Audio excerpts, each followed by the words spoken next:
السلام علیکم دوستو، آج کی ویڈیو ہے کیا آپ جانتے ہیں منشی اور پریم چند دو الگ الگ شخصیتیں تھیں؟ بالکل نئی بات کی جا رہی ہے آپ سے۔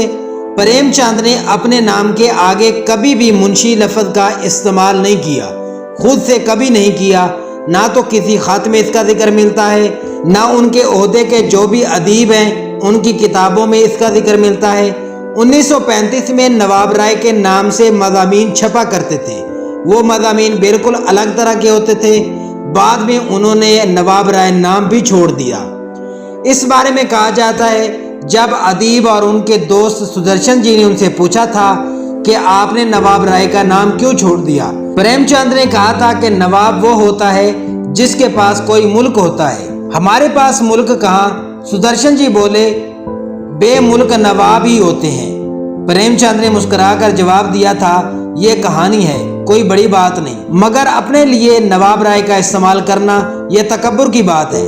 اس کے بعد انہوں نے کہا تھا کہ اس سے اچھا نام پریم ہی ہے، اور میں پریم چند کے نام سے ہی بہت خوش ہوں، کیونکہ اس کا مطلب ہوتا ہے پیار محبت۔ لیکن آگے جانے کے لیے پریم چند نے کبھی اپنے نام کے آگے منشی نہیں لگایا، تو یہ منشی لفظ کیسے آ گیا؟ تو اس کی وجہ وہی رسالہ ہنس ہے۔ ہوا کچھ ایسا ہے کہ منشی جو لفظ ہے وہ اصل میں ہنس کے جو نائب مدیر تھے کنہیا لال منشی، ان کے ساتھ لگتا تھا۔ یہ منشی لفظ کیونکہ دونوں ہی مدیر تھے تو اس لیے مدیران کے نام کی جگہ پر منشی اور پریم چند لکھا جاتا تھا، یعنی دو الگ الگ نام۔